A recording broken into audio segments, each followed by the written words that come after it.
સુરતથી સમાચાર હિન્દુવાદી નેતા ઉપદેશ રાણાની કારમાં તોડફોડ કરવામાં આવી।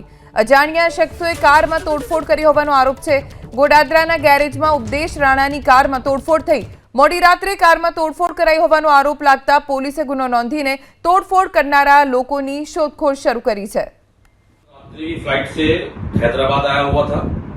सूरत गुजरात गोडादरा में मेरे आवास के पास मैंने अपनी गाड़ी हैरियर GJ05 RN 2626 एक जो खेतपाल भाई करके हैं उनको मैंने काम करने के लिए दी हुई थी। खेतपाल ने गाड़ी का काम करके बाहर जो मैदान है वहां पर खड़ी की हुई थी, तो उस गाड़ी पर मेरी गाड़ी पर पत्थरबाजी कल रात्रि हुई है। इसके शीशे तोड़ दिए गए हैं, अंदर पत्थर वगैरह मिले हैं। तो मेरा निवेदन है ये प्रशासन से भी कि जो इसके पीछे आरोपी हैं जिन्होंने ऐसा किया है उनकी अविलंब गिरफ्तारी हो, उन पर मुकदमा दर्ज हो। સુરતથી સમાચાર હિન્દુવાદી નેતા ઉપદેશ રાણાની કારમાં તોડફોડ કરવામાં આવી। અજાણ્યા શખ્સોએ કારમાં તોડફોડ કરી હોવાનો આરોપ છે। ગોડાદરાના ગેરેજમાં ઉપદેશ રાણાની કારમાં તોડફોડ થઈ। મોડી રાત્રે કારમાં તોડફોડ કરાઈ હોવાનો આરોપ લાગતા પોલીસે ગુનો નોંધીને તોડફોડ કરનારા લોકોની શોધખોળ શરૂ કરી છે।